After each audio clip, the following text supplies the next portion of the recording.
My husband forgot my birthday for 8 years. I forgot he existed. Every year it was the same thing.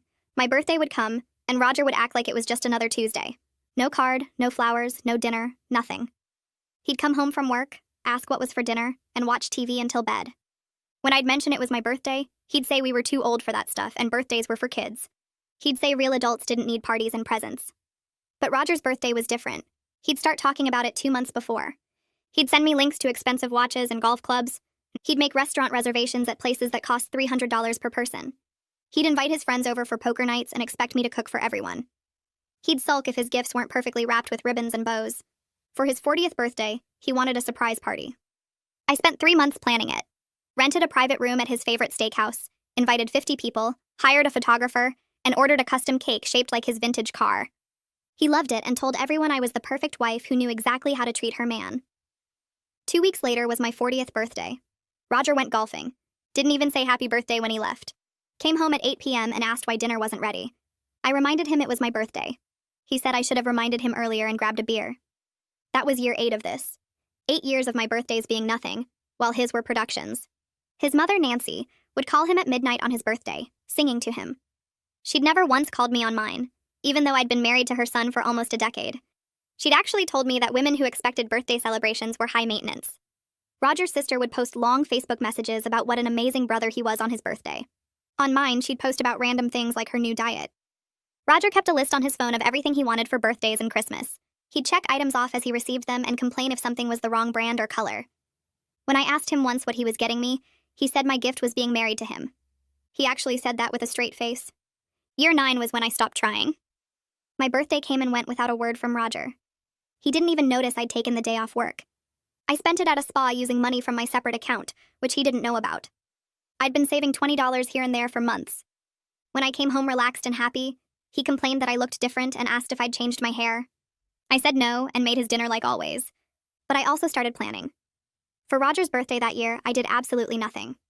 The day came, and he woke up expecting breakfast in bed. I was already dressed for work. He asked where his special breakfast was. I asked what was special about a random Thursday. He said it was his birthday. I said birthdays were for kids, and real adults didn't need that stuff. Just repeated his exact words back to him. He waited all day for surprise plans. Nothing happened. No party, no dinner reservation, no gifts. His mother called, asking what time the party started. I told her there was no party because Roger said we were too old for birthday celebrations. She called Roger, screaming about how I was a terrible wife. Roger came home furious, asking where his gifts were. I said gifts were childish, and he should be grateful for having a job and a house. He said I was being petty and vindictive. I said I was being exactly like him. He claimed he'd never forgotten my birthday. I pulled out my journal where I'd documented every single birthday for 9 years. What he did, what he said, how he made me feel. 9 years of being told I was too old for birthdays while he acted like a child about his. Roger said that was different because men's birthdays mattered more since they were providers. I laughed so hard I cried. I made the same salary as him. We split the bills equally. He wasn't providing anything special. His friends started calling, asking why I'd canceled his birthday plans. I told them Roger decided birthdays weren't important anymore. They thought he was having a midlife crisis. His sister posted asking if Roger was okay since there were no birthday photos. His coworkers wondered why he didn't bring in the usual birthday cake I'd always sent to his office. Roger tried to throw his own birthday party the next week. He sent out a Facebook event invite at 10 p.m. 20 people marked themselves as coming. By 7 the next evening, our living room had balloons Roger bought himself and a store cake still in the plastic container. Michael showed up at 7:30 with a six-pack, looking around at the empty house. Roger kept checking his phone, refreshing the event page. Nobody else came. Michael asked what happened to everyone. Roger said they must be running late. We sat in the living room for an hour. Michael made small talk about work and the weather. Roger opened beer after beer, getting quieter with each one. Michael finally asked why I canceled the original plans. I said Roger decided birthdays weren't important. Michael looked between us, clearly trying to figure out what he'd walked into. Roger said it was complicated. Michael asked if we were having problems. Roger said everything was fine and drank more beer. Michael left around 9:30, saying he had an early morning. Roger sat on the couch surrounded by unopened decorations and that sad grocery store cake. He didn't say anything to me. Just kept drinking and staring at his phone like his friends might suddenly appear. I went to bed and left him there. The next morning, Roger came into the kitchen while I was making coffee. He said he might have overreacted about his birthday. He said we should just forget the whole thing and go back to normal. I poured my coffee and asked what normal meant to him. He said normal like before, when things were good between us. I told him normal meant 9 years of him ignoring my birthday while I planned elaborate parties for his. I said I wasn't interested in that arrangement anymore. Roger said I was making this into a bigger deal than it needed to be. He said we could both just move forward and put it behind us. I asked if he actually thought 9 years of treating me like I didn't matter was something we could just move past without addressing it. He got that frustrated look he always gets when I don't immediately agree with him. Roger said I was being dramatic about a few missed birthdays. He said he probably said happy birthday most years, and I was exaggerating everything. He claimed his memory wasn't perfect, but he definitely acknowledged my birthday sometimes. I set down my coffee and went to the bedroom. I pulled my journal from the drawer where I'd kept it hidden for years. Roger followed me, asking what I was doing. I opened to the first entry about my birthday and started reading the date out loud. Roger's face changed as I read his exact words from that day. I flipped to the next birthday entry and read that too. Then the next one. 9 years of detailed entries with dates and direct quotes of everything he said and did. Roger stood there watching his own behavior documented in my handwriting. His face went from defensive to pale. He reached for the journal and I handed it to him. He sat on the bed and read through the entries without saying anything. The silence stretched out for 10 minutes while he turned pages. Then he looked up and said, "I kept this journal specifically to use against him someday." He said I'd been planning this confrontation all along, collecting evidence like I was building a case. I sat down next to him and explained I started writing things down because I felt crazy. I told him I thought maybe I was being too sensitive about something that shouldn't matter. I said every year after my birthday passed with nothing, I'd question whether I was remembering it right or expecting too much. The journal helped me know I wasn't making it up. Roger stared at the pages and said it felt like a trap. I asked how documenting the truth was a trap. He didn't answer. Roger closed the journal and handed it back to me. He said if birthdays were so important to me, I should have communicated that clearly instead of keeping score in a secret journal. I reminded him about the multiple times I mentioned feeling hurt when he forgot. He said he didn't remember those conversations. I opened the journal again and showed him entries where I'd written about telling him how I felt. He'd responded every time by saying adults don't need birthday celebrations.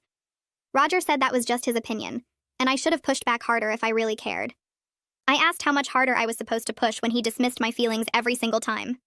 He said he didn't know I was that upset. I pointed at 9 years of documentation proving otherwise. He got up and left the room. We barely spoke for 3 days after that. Roger moved his stuff into the guest room without asking or explaining. He left for work before I woke up each morning. He came home late and went straight to the guest room. I'd hear him in there watching TV until past midnight. On the third day, I got a text from someone at Roger's office asking if everything was okay. Apparently, Roger seemed distracted and off his game. His coworker wanted to know if something was going on at home. I didn't respond. Roger's problems at work weren't my responsibility anymore.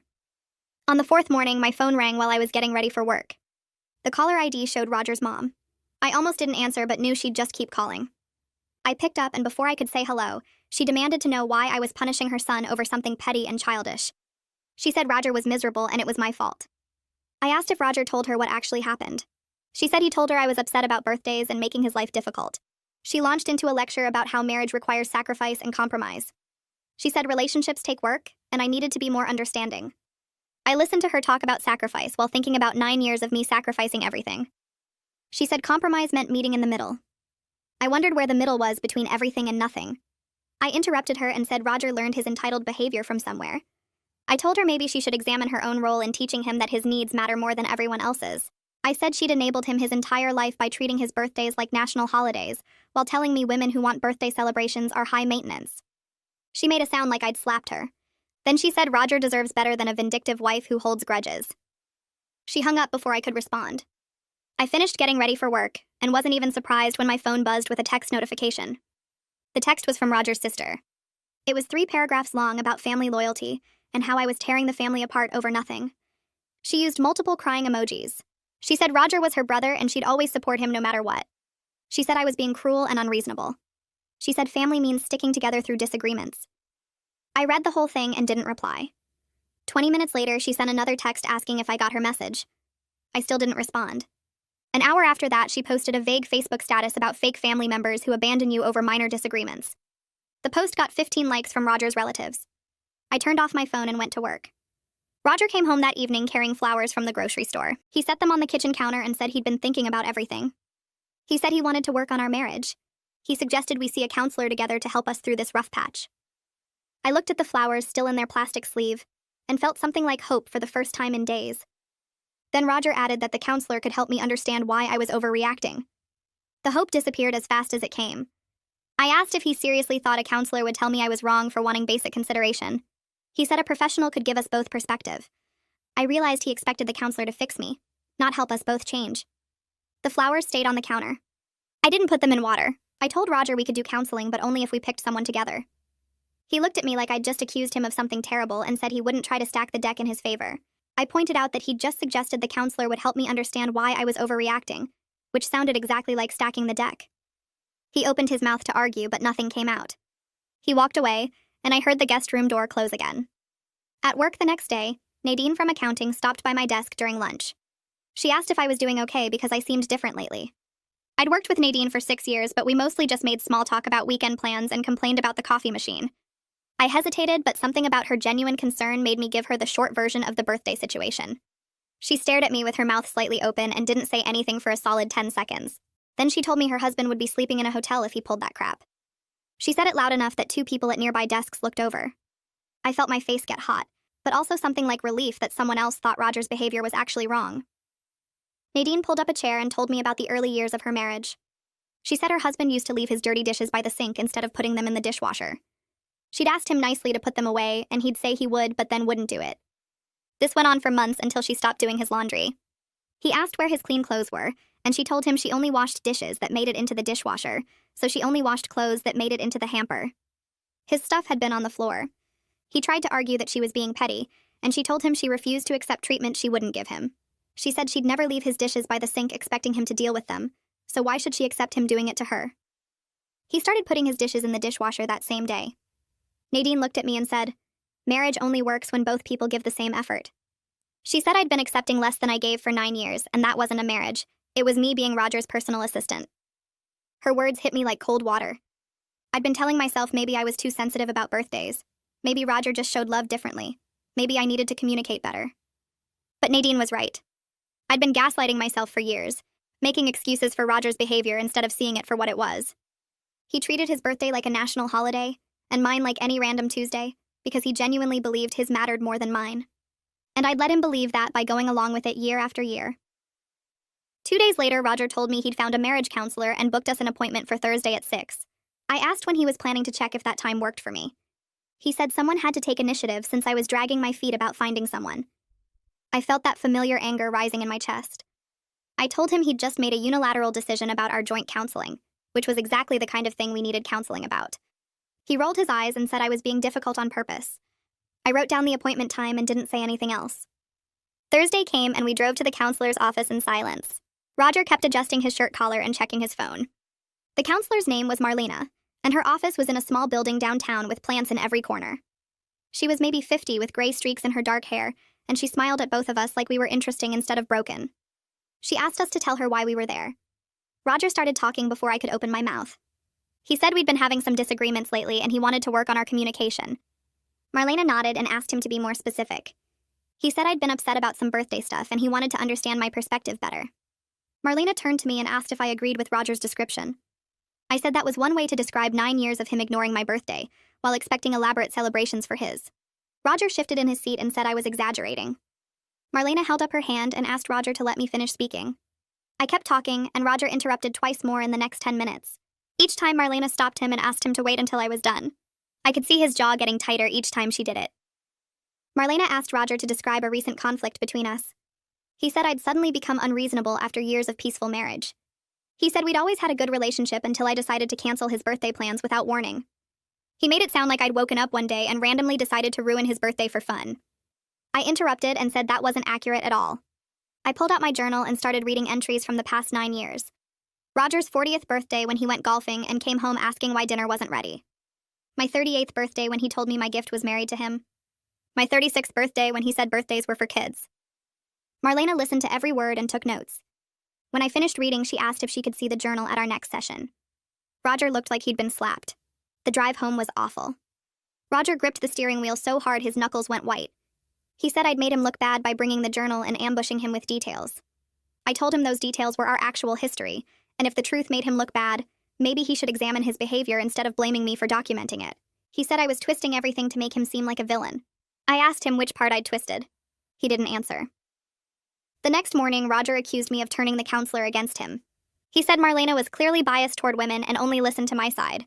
I reminded him that he'd picked Marlena without consulting me. I said he couldn't claim bias just because she wasn't automatically agreeing with him. He said that wasn't the point, and I was missing what he was trying to say. I asked what he was trying to say. He went to work without answering. The next few days felt like living with a stranger who kept changing personalities. Roger would give me the silent treatment for hours, walking past me without making eye contact. Then he'd suddenly try to be overly nice in ways that felt fake and calculated. He brought home takeout from my favorite Thai restaurant on Tuesday and set it on the counter with this expectant look on his face. I thanked him for the food and started eating. He kept watching me like he was waiting for something. Finally, he asked if I liked it. I said yes, it was good. He looked confused and a little hurt that I wasn't treating his gesture like he'd just solved world hunger. I realized he thought bringing home one bag of takeout would fix 9 years of dismissing my feelings. My phone rang Friday evening while I was folding laundry. The caller ID showed my sister Sloane. I almost didn't answer because I wasn't ready to explain everything yet, but I knew she'd just keep calling. I picked up and she immediately asked what was going on with Roger. She said she'd seen Phoebe's vague Facebook posts about family loyalty and heard through the family grapevine that Roger and I were having problems. I sat down on the bed and told her everything. The 9 years of ignored birthdays, the journal, the canceled party, the counseling sessions, all of it. When I finished, Sloane was quiet for a moment. Then she said she'd been waiting years for me to stand up to him. I hadn't expected Sloane to say that. She told me she'd watched Roger treat me like I didn't matter for years and felt guilty for staying quiet. She said our mom had noticed it too, and even our cousin brought it up at Christmas 2 years ago, when Roger spent the whole dinner talking about his promotion while cutting me off every time I tried to share news about my own work. Sloane said they'd all agreed it wasn't their place to interfere in my marriage, but now she wished someone had spoken up sooner. She apologized 3 times and said she'd support whatever I decided to do next, whether that meant staying with Roger or leaving him. After we hung up, I sat on the bed for a long time just staring at the wall. I felt validated but also angry that everyone had seen what was happening and nobody said anything until I made a scene by canceling Roger's birthday. The next morning, I opened my laptop while Roger was in the shower and started searching for information about living alone. I pulled up rental listings in my area and calculated what I could afford with just my salary. The number surprised me. I made enough to rent a decent 1-bedroom apartment and still have money left over for groceries and bills. My secret savings account had grown to almost $4,000, enough for a security deposit and first month's rent with some cushion left over.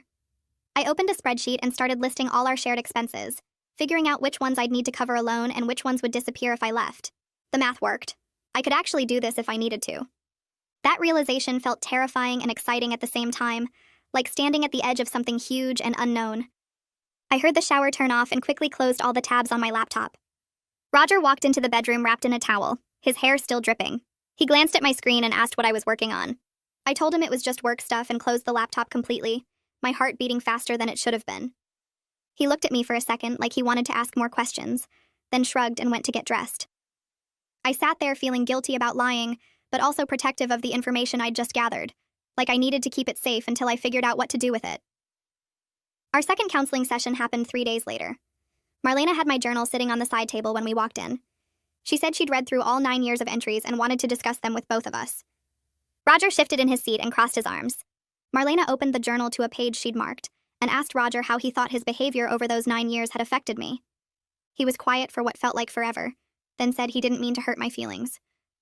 Marlena waited for him to say more, but he just sat there looking uncomfortable. She asked him to be more specific about what he understood about the impact of his actions. Roger said he guessed I felt ignored on my birthdays, but he never thought it was a big deal because we were both adults.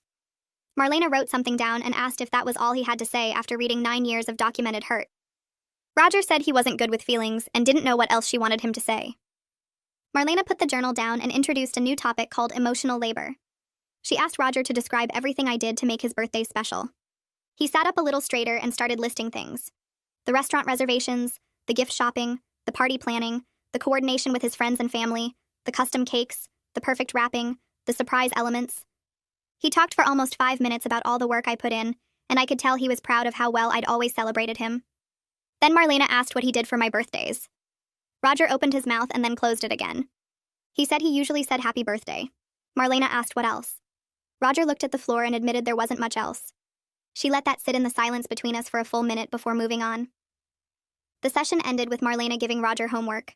She asked him to write down everything he appreciated about me and everything he contributed to our relationship beyond his paycheck. Roger took the paper she handed him and nodded. On the drive home, he complained that therapy was supposed to help us get along better, not make him feel worse about himself. I didn't respond. When we got home, he went straight to his office and closed the door. I made dinner alone and ate alone while he stayed in there working on something. The next week came and went. Roger's homework paper stayed blank on his desk. I saw it there when I walked past his office, just sitting under a coffee mug with nothing written on it. Our third counseling session arrived and Marlena asked Roger to share what he'd written. He said he'd been too busy with work projects to finish the assignment. Marlena looked at him for a long moment and then asked if he'd had any free time that week. Roger said not really. Everything had been crazy at the office. Marlena pulled out her phone and showed him something. She'd asked me earlier in the week to track Roger's schedule, and I'd sent her a list of his activities. She read it out loud.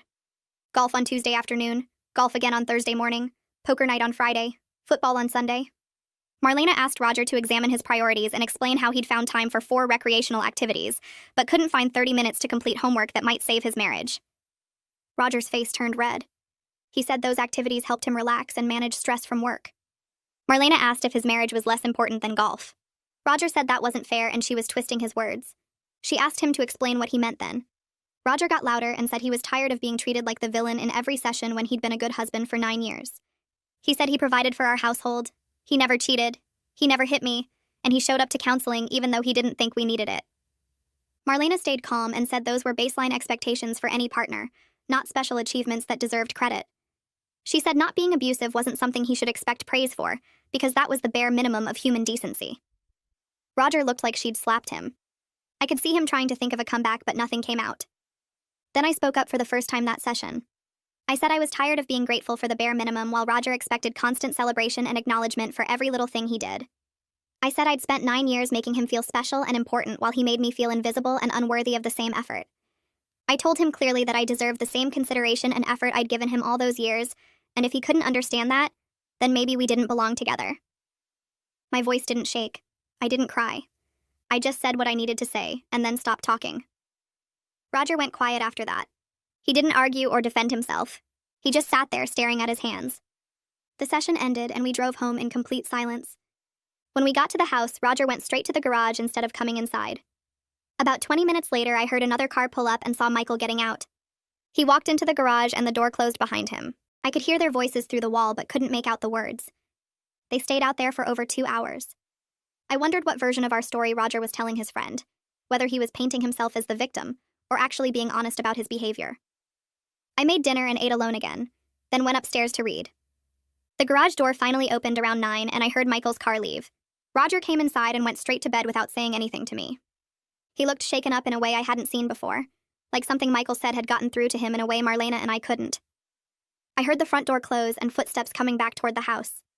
Michael appeared in the kitchen doorway where I was sitting with my book. He looked uncomfortable but determined, like he'd made up his mind about something difficult. He asked if we could talk for a minute before he left. I nodded and put my book down, expecting him to make excuses for Roger or try to smooth things over like friends usually do. Instead, he sat down across from me and said Roger had told him everything, including about the journal entries I'd kept for 9 years. He said he had no idea Roger had been ignoring my birthdays while expecting me to make his into major events. Michael's voice was steady and serious when he told me he'd called Roger a selfish jerk who needed to grow up. I just stared at him, completely caught off guard by his honesty. I'd assumed he would automatically take Roger's side because that's what friends do, especially guy friends who stick together no matter what. Michael must have seen my surprise because he kept talking. He explained that his own wife had set him straight years ago about similar behavior, back when he thought providing money meant he didn't need to put in emotional effort. He said she'd threatened to leave him if he didn't start treating her like an equal partner, instead of someone who should be grateful for his paycheck. Michael looked me in the eye and said he was grateful she'd been tough with him before he destroyed their marriage the way Roger was destroying ours. He told me I was doing the right thing by standing up for myself, and that Roger needed to hear hard truths from multiple people, not just from me. I thanked him quietly, still processing the fact that Roger's best friend since college had just validated everything I'd been feeling. Michael stood up to leave and paused at the door. He said Roger was lucky to have me and needed to figure that out before it was too late. Then he left, and I sat there in the kitchen feeling less alone than I had in months. About 10 minutes later, the garage door opened and Roger came inside.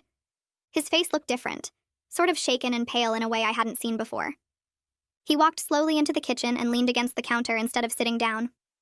Roger admitted that Michael hadn't held back about calling out his behavior, that his friend had been brutally honest about how badly he'd been treating me. He said maybe he needed to hear these things from his friends, and not just from me and Marlena, the counselor he kept trying to dismiss as biased.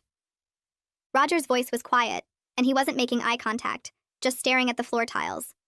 He looked genuinely rattled by whatever Michael had said to him during those 2 hours in the garage.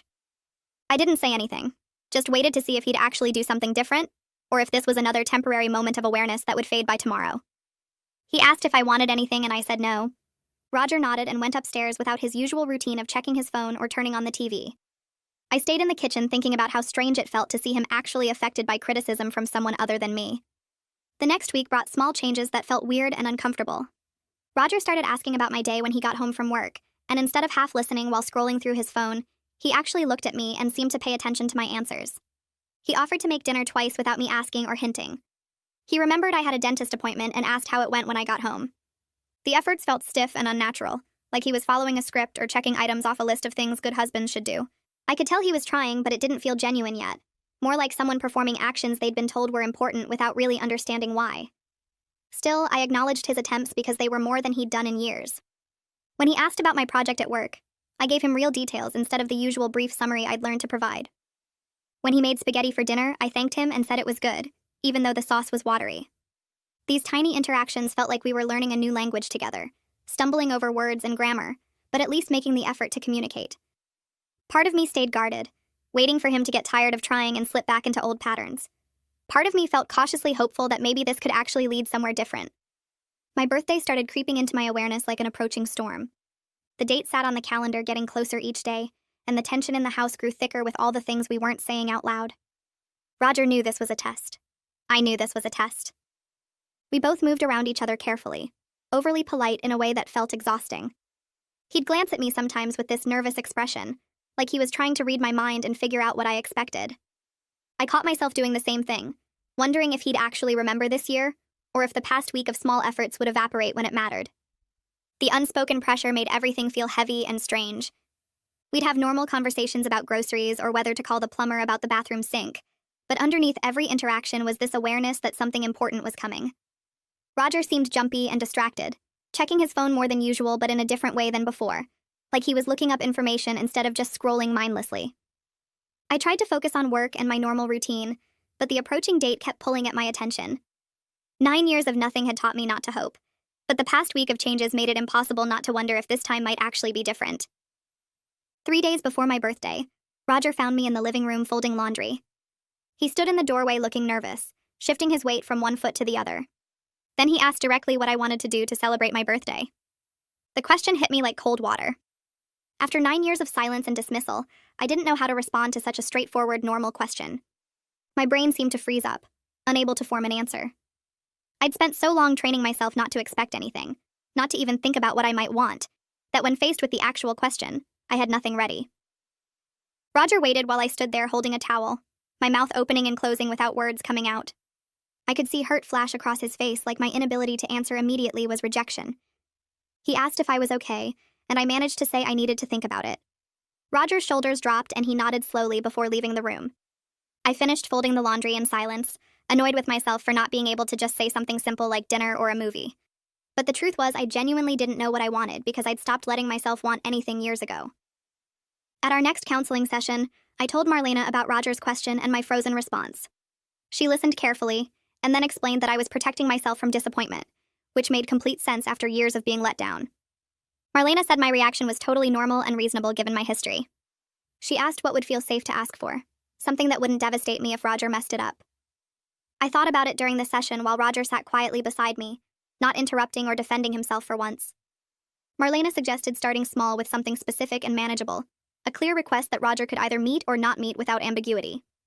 The idea of making myself vulnerable again by expressing what I wanted felt scary, but I also knew that if I never asked for anything, nothing would ever change. By the end of the session, I decided what felt manageable as a first step.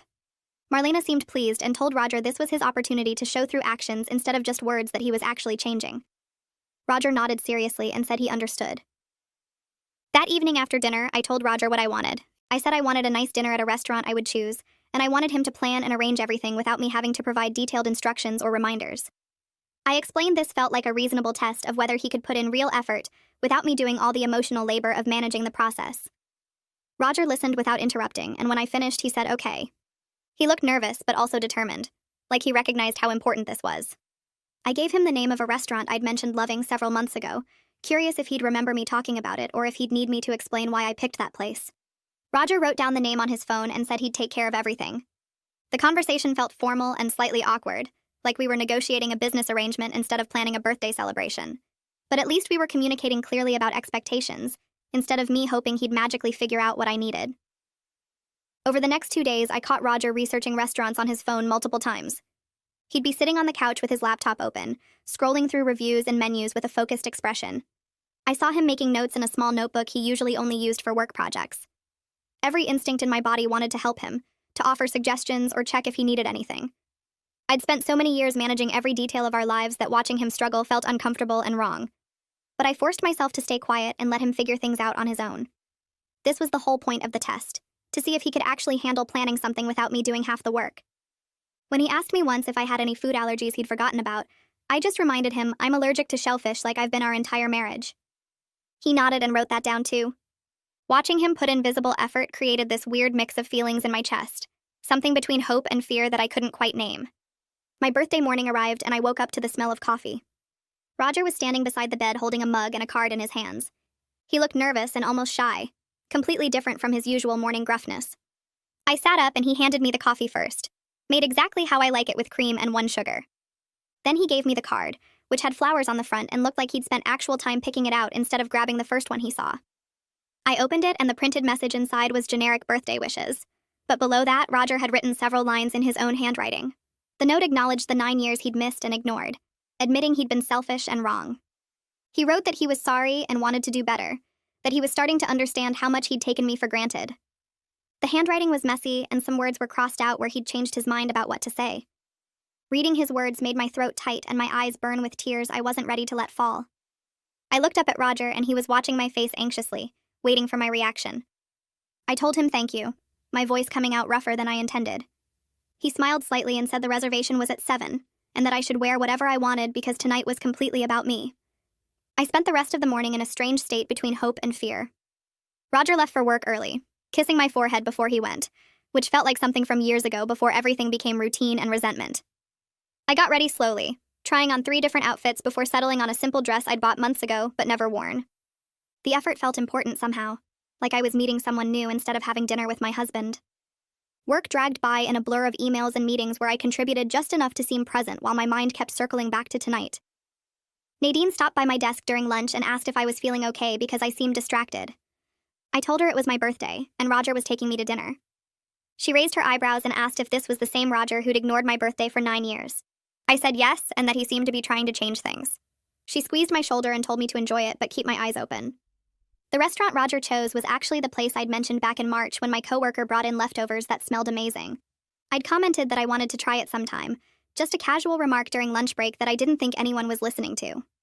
Roger must have written it down or saved it in his phone somehow. This realization hit me while I was finishing a report, and I had to stop typing because my hands were shaking slightly. He'd actually paid attention to something I said instead of waiting for me to organize everything. When I got home at 5:30, Roger was already there, which never happened on weekdays. He'd changed into nice pants and a button-down shirt, not the expensive designer stuff he usually wore for his own celebrations, just clean and presentable. He asked if I needed time to get ready, and I said I'd be quick. In the bedroom, I touched up my makeup and changed into the dress, studying myself in the mirror and trying to remember the last time Roger and I went on an actual date. Maybe 3 years ago for our anniversary, and even then he'd spent half the dinner on his phone responding to work emails. I came downstairs and Roger looked up from his phone where he was checking the reservation time. He told me I looked beautiful, and the compliment sounded genuine instead of automatic. We drove to the restaurant in his car with the radio playing quietly between us. The silence felt heavy but not hostile, more like we were both nervous about what this evening meant. Roger parked and came around to open my door, which surprised me enough that I just stared at him for a second before getting out. Inside the restaurant, the host checked Roger's reservation and led us to a table by the window. The place was nicer than I expected, with soft lighting and actual tablecloths instead of paper. Roger pulled out my chair before sitting down across from me. We looked at menus and I could feel him watching me, probably trying to gauge my reaction to everything. The waiter came and Roger ordered wine without asking what I wanted first, then caught himself and asked if that was okay. I said it was fine and he looked relieved.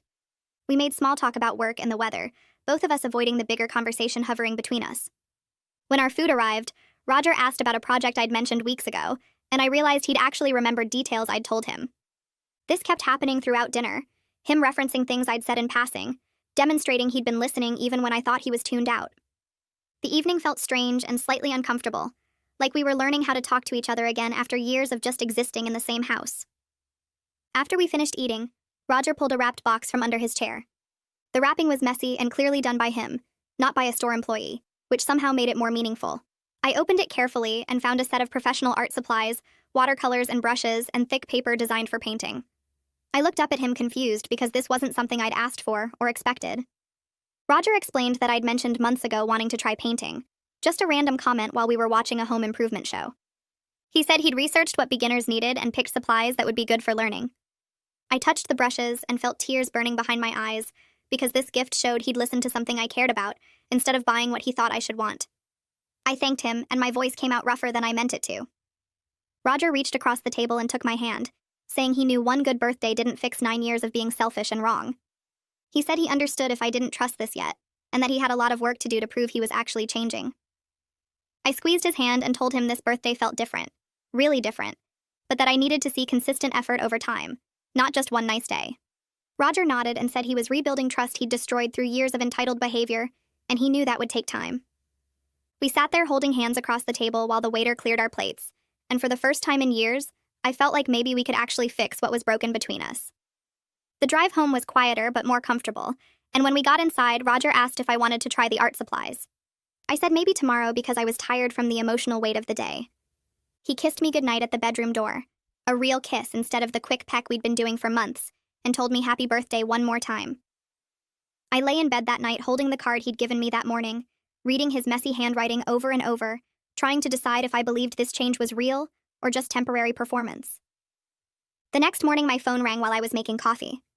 Nancy's name appeared on the screen, and I considered not answering, but curiosity won. I picked up and she asked how my birthday was, her tone suggesting Roger had already told her he'd made an effort. I kept my voice neutral and said it was nice, that Roger took me to dinner and got me a thoughtful gift. Nancy made a sound of approval and said she was glad Roger was being a good husband again. The phrase made my jaw tighten because it implied he'd just had a brief lapse instead of 9 years of consistent selfishness. I told her I appreciated her calling but needed to get to work.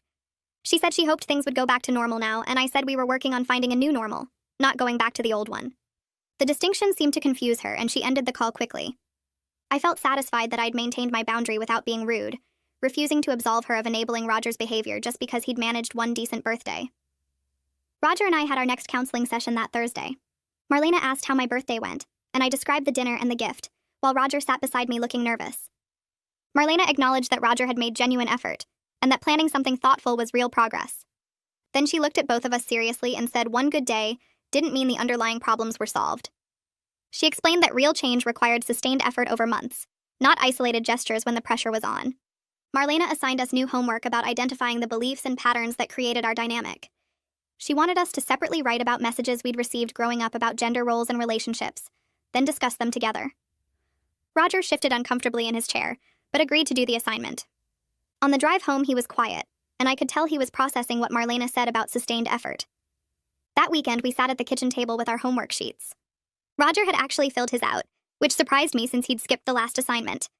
He'd written about his family, and how his mother always centered his father's needs, how birthdays and holidays revolved around making the men happy. I read through his answers and saw him struggling with concepts he'd never questioned before. When we discussed it together, Roger admitted he'd internalized messages about men being more important and deserving more attention.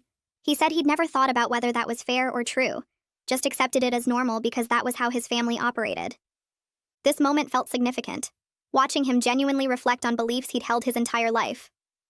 I told him I appreciated his honesty, and that recognizing these patterns was the first step toward changing them. Roger asked about my homework, and I shared how I'd learned to make myself smaller, to manage everyone's emotions and needs while ignoring my own. We talked for over an hour, the longest real conversation we'd had in years. The following week, we started having actual conversations about household responsibilities. Roger seemed genuinely surprised when I listed everything I did that he never noticed. The mental load of tracking groceries, scheduling appointments, remembering birthdays for his family, planning meals, managing our social calendar, all the invisible work that kept our life running smoothly. He'd thought we split things equally because we both worked and paid bills, not realizing that I was doing 10 additional hours of unpacking and organizing and planning every week. Roger said he'd never thought about it that way, and asked what he could take on. We made a list together of specific tasks he'd handle without being asked or reminded.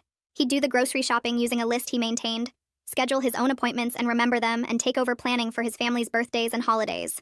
I felt skeptical about whether he'd follow through, but I appreciated that he was willing to try. 3 weeks after my birthday, Roger was still maintaining most of his new behaviors. He'd slip occasionally, like forgetting to add something to the grocery list, or starting to interrupt me before catching himself.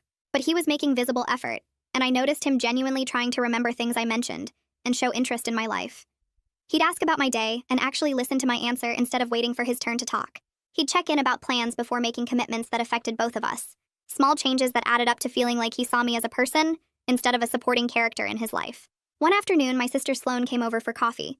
She'd been hearing updates from me about the counseling and Roger's efforts, but she wanted to see for herself how things were going. We sat in the living room and Roger joined us, making conversation instead of disappearing to watch TV. Sloane asked him about work, and he answered, then turned the question back to her and listened to her response. After an hour, Sloane said she needed to run errands, and Roger walked her to the door. When he went upstairs to change for the gym, Sloane pulled me aside in the kitchen. She told me quietly that she could see real change in how Roger treated me, that he was engaging instead of dismissing. She warned me to protect myself and stay aware, but acknowledged he seemed to be doing the difficult work of examining his entitled beliefs. I thanked her for being honest and for supporting me through everything. After she left, I sat on the couch and thought about how far we'd come in just a few weeks, and how much further we still needed to go before I could fully trust that this change was permanent. Roger's birthday started showing up on the calendar, and I watched him get quieter each day it got closer. He'd look at the date and then look at me, like he was waiting for something to happen. I caught him checking his phone more often, scrolling through old photos from his big parties. He didn't say anything about what he wanted or drop hints about gifts. He just seemed worried about what I'd do. I'd already decided weeks before that I'd plan something nice but normal. Not the huge production with 50 people and custom cakes. Just a good dinner at a restaurant he liked and a gift that showed I'd been paying attention. When the day came, I made reservations at the Italian place near our house. Roger seemed surprised when I told him to be ready by 6. He asked if other people were coming, and I said no, just us. He nodded and said that sounded good, and I could see him relax a little. At dinner, Roger ordered his usual pasta, and we talked about work and the house. Normal stuff. When the server brought out a small cake with a candle, Roger smiled and thanked me. After he blew it out, he reached across the table and took my hand. He said he appreciated me celebrating with him, and that he knew his old expectations were crazy and unfair. He said he was learning to be happy with gestures instead of demanding performances. I squeezed his hand back and told him I could see him trying. The gift I got him was a book about vintage cars that he'd mentioned wanting months ago. He held it for a long time and said it meant a lot that I'd remembered. The whole evening felt different from every birthday before. No stress, no huge bills, no feeling like I had to prove something. Just 2 people having dinner together. Nancy called the next day and asked how the birthday went. I kept my answer short and said we had a nice dinner. She made a comment about it being smaller than usual, her voice doing that thing where she wasn't quite asking a question but wanted me to explain. Before I could say anything, Roger took the phone from me. He told his mother that simpler celebrations worked better for both of us, and that we decided together to do things differently. Nancy went quiet on the other end. Roger kept talking, saying he'd spent too many years making birthdays into a big deal when they didn't need to be. He said he was happy with how things went and hoped she could understand. After he hung up, I stared at him. He'd just set a boundary with his mother about our marriage. He'd defended our choice to her face instead of letting her make me feel bad about it. Roger shrugged and said he'd been thinking about what the counselor said about family patterns. He said his mom had always made him feel like his birthday was the most important day of the year, and he'd carried that into our marriage without questioning it. Now he was questioning it. Phoebe posted about Roger's birthday on social media, but it was just a normal message wishing him a good year. No long paragraph about how amazing he was, or childhood photos, or inside jokes. Just a regular birthday post like people write for friends. I scrolled through it twice, surprised by how different it looked from her usual style. When I asked Roger about it later that night, he admitted he'd talked to his sister a few weeks before. He'd told her that the way she treated me versus how she treated him wasn't fair, and he'd asked her to show both of us the same respect. Phoebe had apparently gotten defensive at first, saying she didn't realize she was doing anything wrong. Roger said he'd given her specific examples of times she'd ignored my birthday while making a huge deal about his. She'd apologized and said she'd try to do better. I asked Roger what made him have that conversation, and he said he'd been noticing patterns he'd never seen before. All the little ways his family had always centered him and treated me like I was just there to support him. He said once he started seeing it, he couldn't unsee it. Our next counseling session with Marlena felt different too. She asked us both how we'd been doing with the communication exercises she'd assigned, and Roger had actually done them this time. He'd written down specific things he appreciated about me and ways he wanted to contribute more to our relationship. Marlena read through his notes and nodded. She said she could see real progress in how we talked to each other, and how Roger was taking responsibility for his part in our problems. She suggested we start spacing out our sessions since we were developing healthier patterns. We could move to every other week instead of every week, and then to once a month if things kept improving. Marlena made it clear that the hard part would be keeping up these changes long term, not just until therapy ended. She said a lot of couples did great in counseling and then slipped back into old habits once they stopped coming. Roger said he didn't want that to happen, and I agreed. We scheduled our next appointment for 2 weeks out instead of one. On the drive home, Roger brought up birthday traditions. He said he'd been thinking about how we could do birthdays going forward in a way that felt good for both of us. Not his old pattern of expensive demands and huge parties, but also not nothing. We sat in the driveway after he parked and talked through ideas. Roger suggested we could each pick one thing we really wanted to do, something that felt special, but didn't require months of planning or tons of money. Quality time together instead of performances for other people. I said I liked that idea, and we started making a list on his phone. Day trips to places we'd never been, trying new restaurants, taking a class together, things that were about spending time with each other instead of showing off or keeping up appearances. Roger saved the list and said we'd use it for both our birthdays from now on. Equal effort, equal thought, equal celebration. A few days later, I was paying bills at the kitchen table when Roger walked in to get coffee. He glanced at the papers spread out and froze. I looked up and saw him staring at a bank statement from my separate account. The one I'd been hiding and using for my spa day and other things I didn't want to explain. My whole body went tight, waiting for him to get mad or accuse me of planning to leave. Roger picked up his coffee mug and took a sip. Then he said he understood why I needed that security after everything that had happened. He said he got it, that I needed to know I had options and wasn't trapped. He didn't ask how much was in it or what I planned to do with it. He just said he understood and walked back out of the kitchen. I sat there staring at the statement, surprised by how he'd reacted. The old Roger would have exploded about secrets and trust. This Roger seemed to get that trust had to be rebuilt slowly, and that meant accepting I wasn't ready to feel completely safe yet. Our anniversary came up a few weeks later. We'd barely acknowledged it the past few years, both of us too tired and resentful to pretend we were happy. This year felt different. Roger suggested we go out to dinner, somewhere nice but not over the top. We ended up at a steakhouse downtown, sitting across from each other in a booth. Roger ordered wine and we toasted to our anniversary. He said something that surprised me. He said we'd almost destroyed our marriage and it had been mostly his fault. He said he'd been too entitled and selfish to see my worth, and he'd almost lost me because of it. I told him I'd been close to leaving, that I'd looked into what divorce would cost and what my life would look like alone. Roger said he was glad I'd stayed long enough to give him a chance to change. We talked about how far we'd come and how much work it had taken. The conversation felt real and honest, without either of us trying to make ourselves look better or avoid hard truths. When we got home, Roger pulled me close and said thank you for not giving up on him. I said thank you for finally showing up. 6 months had passed since the birthday that changed everything. Half a year of Roger doing the work, of me slowly learning to trust again, of both of us figuring out how to be actual partners. Our relationship felt completely different now. More balanced, more equal, more like we were on the same team. Roger kept up his efforts without me having to remind him or manage him. He did the grocery shopping every week, remembered his own family's birthdays, and asked me about my day like he actually cared about the answer. I'd stopped keeping score in my head, stopped building up resentment about invisible labor. When something bothered me, I said it out loud instead of writing it in my journal. We still had bad days where old patterns tried to creep back in, but we caught them faster now. Roger would start to interrupt me and then stop himself. I'd start to take over a task he'd agreed to handle and then step back. We were both learning new ways of being together, and it felt like we were building something better than what we'd had before.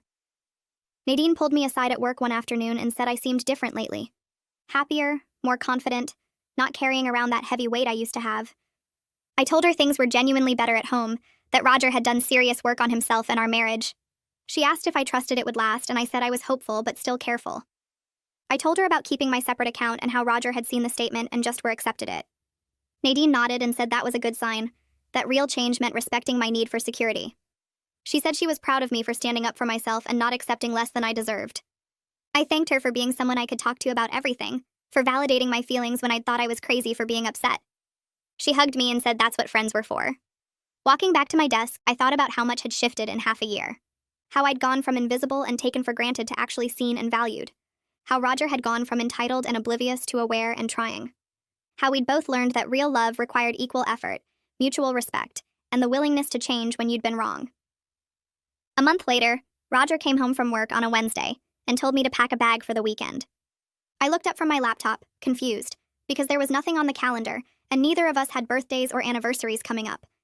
He said he'd booked a cabin 2 hours north and wanted to spend some quiet time together, just the two of us.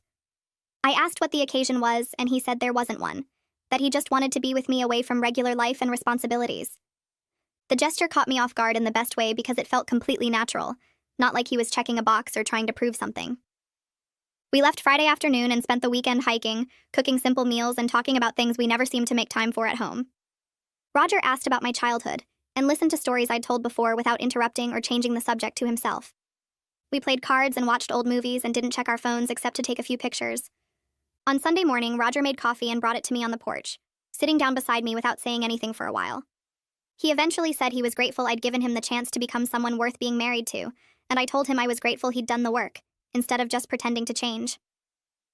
The weekend felt like proof that our relationship had shifted into something more balanced, where both of us considered the other person's happiness without keeping score or expecting constant recognition. 2 weeks after we got back, Roger suggested dinner at a new Italian place downtown. We were halfway through our meal when I spotted Michael and his wife walking in. Roger waved them over and invited them to join us, pulling up 2 extra chairs before I could say whether I was comfortable with it. Michael's wife, Sarah, sat next to me and we started talking about work while the guys caught up. After our entrees arrived, Sarah excused herself to the bathroom and gestured for me to come with her. Once we were alone, she said Michael had told her everything about the birthday situation and the journal and how close Roger and I had come to ending our marriage. She said she was proud of me for standing up for myself instead of just accepting being treated like I didn't matter. Sarah told me Michael had come home from that garage conversation with Roger and admitted he'd been guilty of similar behavior early in their marriage, taking her for granted while expecting her to celebrate him. She said my refusal to keep enabling Roger had actually helped their relationship too, because it made Michael examine his own patterns. I thanked her and said I'd been terrified of losing my marriage, but more terrified of spending the rest of my life invisible and resentful. Sarah squeezed my hand and said giving Roger the chance to grow after making him face consequences was the right choice, and she could see how much work he'd put into changing. That night after dinner, I went home and pulled out my journal from the drawer where I'd kept it for years. I flipped through pages of documentation, all those careful records of forgotten birthdays and dismissive comments and one-sided effort. Reading through it now felt different because those patterns didn't exist anymore. Roger had been consistent for months, showing up and putting in effort and treating me like an equal partner. I realized I didn't need to keep documenting bad behavior because there wasn't any bad behavior to document. The journal had served its purpose as proof when Roger tried to gaslight me into thinking I was exaggerating, but now it was just a reminder of where we used to be. I didn't throw it away because that history mattered and I never wanted to forget how close we came to destroying everything. Instead, I put it on the shelf as a marker of the past, not a record of ongoing problems. Roger noticed it sitting there a few days later and asked if I was keeping it as insurance in case he went back to his old ways. I said no, that I was keeping it as a reminder for both of us about what happens when one person stops trying and the other person finally stops accepting it. Months passed and our new patterns became just patterns. Not new anymore, but normal.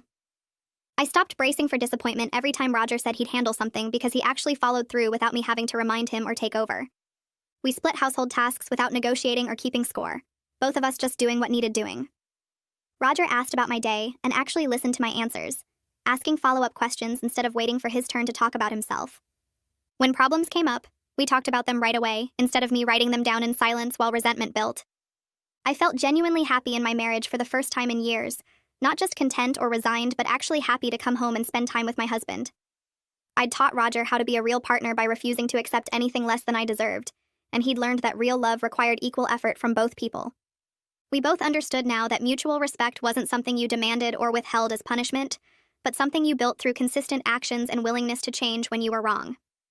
Our marriage wasn't perfect because no marriage is, but it was finally equal, and that made all the difference.